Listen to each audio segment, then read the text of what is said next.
ನೀವೇನ ಕೇಳಿದ್ರಿ?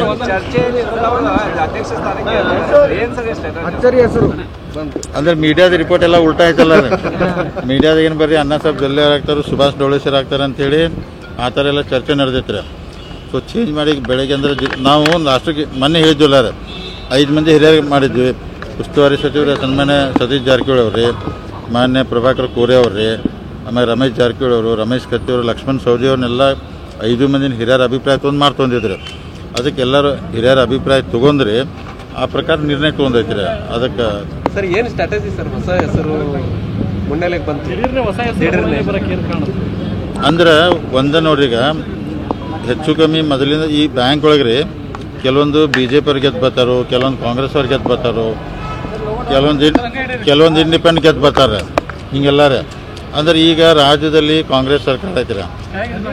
ಅಪ್ಪ ಸಾಹೇಬ್ ಕುಲಗೋಡೆ ಅವರು ಅಂದ್ರೆ ಕಾಂಗ್ರೆಸ್ನಿಂದ ಗುರುತಿಸ್ಕೊಂಡವ್ರು. ಅವರು ಈ ಕಾಂಗ್ರೆಸ್ಸಿಂದ ಒಬ್ಬರು ಅಧ್ಯಕ್ಷ ಆದ್ರಿ ಈಗ ಭಾಳ ದಿವಸ ನಂತರ. ಅದಕ್ಕೆ ಮುಂದೆ ಅಂದ್ರೆ ಗೌರ್ಮೆಂಟ್ದಾಗ ನಮಗೆ ಭಾಳ ಕೆಲಸಗಳು ಬರ್ತಾವ್ರಿ, ಎಲ್ಲ ಸಹಕಾರಗಳು ತೊಗೋಬೇಕಾಗ್ತೈತಿ.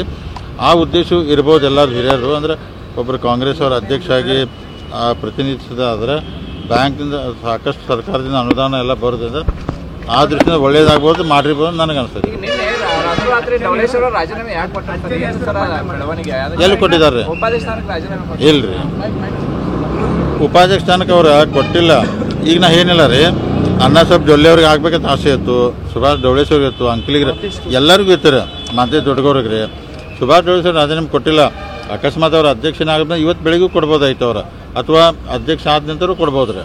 ಸೌದಿ ಅವ್ರದ್ದು ಕಚ್ಚಿ ಅವ್ರದ್ದು ಸಹಮತಿ ಭಾಳ ವರ್ಷಗಳ ನಂತರ 3 ಜನ ಸಹೋದರರು ಒಂದೇ ವೇದಿಕೆ ಏನು ಚರ್ಚೆ ಮಾಡಿ ಡಿಸ್ಕಷನ್. ದೇವ್ರ ಅನುಗ್ರಹ ರೀ, ದೇವ್ರ ಆಶೀರ್ವಾದದಿಂದ ಹಿಂಗೆ ಕೂಡಿ ಇರಲಿ ಅಂತ ಜಿಲ್ಲೆಗೆ ಒಳ್ಳೇದಾಗ್ತೈತೆ ಎಲ್ಲರೂ ಕೂಡಿದ್ರೆ. ಆ ದೃಷ್ಟಿಯಿಂದ ರಮೇಶ್ ಕತ್ತಿ ಅವರು ಫೋನ್ಯಾಗ ಅವ್ರ ಅಭಿಪ್ರಾಯ ಹೇಳಿದ್ರು. ಅವರು ನಾನೇ ಮಾತಾಡಿದ್ರೆ ಲಕ್ಷ್ಮಣ್ ಸವದಿ ಅವ್ರು ಇಲ್ಲೇ ಬಂದಿರ್ರಿ, ಎಲ್ಲ ಬೋರ್ಡ್ ಆಫ್ ಡೈರೆಕ್ಟ್ ಕೂತಾಗ ಅವರು ವಿಚಾರ ಅಭಿಪ್ರಾಯ ಹೇಳಿದಾರೆ. ಎಲ್ಲರದು ಅಭಿಪ್ರಾಯ ತೊಗೊಂಡನ ಲಾಸ್ಟಿಗೆ ಏನು ಹೇಳಿದ್ರು ಅಂದ್ರೆ ರೀ, ಲಾಸ್ಟ್ ಡಿಸಿಷನ್ ಉಸ್ತುವಾರಿ ಸಚಿವರಿಗೆ ಬಿಡೋಣ ಅಂತ ಹೇಳಿದ್ದಾರೆ. ಅದಕ್ಕೆ ಅವ್ರು ಡಿಸಿಷನ್ ಕೊಟ್ಟಾರೆ, ಅದಕ್ಕೆ ಎಲ್ಲರದು ಒಪ್ಪಿಗೆ ಐತಿ. ನಮಗೆ ಮುಂದಿನ ದಿನಮಾನದಾಗ ಬ್ಯಾಂಕ್ ಚಲೋ ನಡೆಸ್ಬೇಕು. ನೀವೆಲ್ಲ ನೋಡ್ತೀರಿ, ಯಾಕಂದ್ರೆ ಪೇಪರ್ಗೆಲ್ಲ ಆರ್ಟಿಕಲ್ ಬರ್ತಾವೆ. ಅದಕ್ಕೆ ನಾವು ಯಾಕಂದ್ರೆ 9 ತಿಂಗಳ ಅವಧಿ ಐತಿ, ಚಲೋ ಹಂಗೆ ಬ್ಯಾಂಕ್ ನಡೆಸಿ ಮುಂದಿನ ಸೆಪ್ಟೆಂಬರ್ದಾಗ ಅಲ್ಲಿ ಇಲೆಕ್ಷನ್ ಬರ್ತಾಯಿದ್ರು ಮುಂದಿನ ಇದು. ಅದಕ್ಕೆ ಮುಂದೆ ಎಲ್ಲರೂ ಗೆದ್ದು ಬರಬೇಕು ಆ ದೃಷ್ಟಿಯಿಂದ ಕೆಲಸ ಮಾಡ್ತಾರೆ. ಕಿಂಗ್ ಮೇಕರ್ ಜವಾಬ್ದಾರಿ ಸಹೋದರಿಗೆ ನೀವು ಕಿಂಗ್ ಮೇಕರ್ ಅವರಿಗೆ ಹಸ್ತಾಂತರ ಮಾಡಿದ್ರೆ ಇಲ್ಲ, ಎಲ್ಲರೂ ಕೂಡ ಮಾಡಿದ್ದಾರೆ. ಈಗ ರೀ ಕಲೆಕ್ಟಿವ್ ಡಿಸಿಷನ್ ಇರ್ತೈತಿ. ಎಲ್ಲರೂ ಈಗ ಸತೀಶ್ ಅವ್ರು ಇರಲಿ, ರಮೇಶ್ ಅವ್ರು, ನಾವೆಲ್ಲ ಕೂಡಿ ಸಮಾಧಾನಲೇ ಇವತ್ತು ನೋಡ್ರಿ ಒಂದೇ ಸೀಟ್ಗೆ ಅಪೋಸ್ ಮಾಡತ್ತು. ಆಮೇಲೆ ಅಕಸ್ಮಾತ್ ಇದೇ ಚುನಾವಣೆ ಆಗಿತ್ತಂದ್ರೆ ಬ್ಯಾಂಕ್ನಾಗ ಎಷ್ಟು ಪರಿಣಾಮ ಆಗ್ತೈತಿ, ಡಿಪಾಸಿಟ್ರ್ ಮ್ಯಾಗ, ರೈತರ ಮ್ಯಾಗ.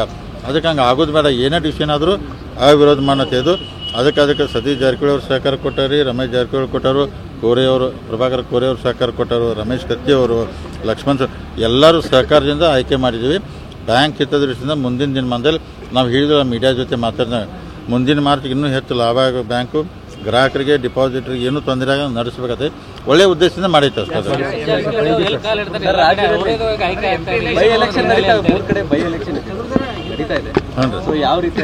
ಅಲ್ಲ, ಬೈ ಎಲೆಕ್ಷನ್ದಲ್ಲಿ ನೋಡ್ರಿ ಆಲ್ಮೋಸ್ಟ್ ನಮ್ದು ರೀ ಇದ್ರೊಳಗೆ ಚನ್ನಪಟ್ಟಣ ನಿಖಿಲ್ ಕುಮಾರಸ್ವಾಮಿ ಗೆಲ್ಲಕ್ಕೆ ಸಾಕಷ್ಟು ಅವಕಾಶ ಐತ್ರಿ. ಶಿಗ್ಗಾಂವದಾಗ ಬೊಮ್ಮೆಯವ್ರ ಮಗ ಅವ್ರಿಗೆ ಗೆಲ್ಲಕ್ಕೆ ಅವಕಾಶ ಐತಿ. ಸೊಂಡೂರು ಮಾತ್ರ ಫೈಟ್ ಭಾಳ ಐತೆ ರೀ, 50-50 ಇದೆ. ಏನಾಗ್ತೈತೆ ಗೊತ್ತಿಲ್ಲ ರೀ.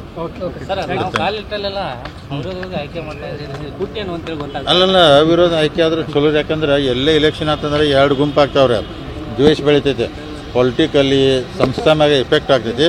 ಎಲ್ಲರಿಗೂ ನಾ ಈಗ ತಮ್ಮ ಮಾಧ್ಯಮ ಮುಖಾಂತರ ವಿನಂತಿ ಮಾಡ್ಕೊತೀನಿ, ಅವಕಾಶ ಸಿಕ್ಕಾಗ ಅಪೋಸ್ ಮಾಡಿದ್ರೆ ಸಂಸ್ಥೆಗೆ ಒಳ್ಳೇದಾಗ್ತೈತೆ ರೀ. ಥ್ಯಾಂಕ್ ಯು ರೀ.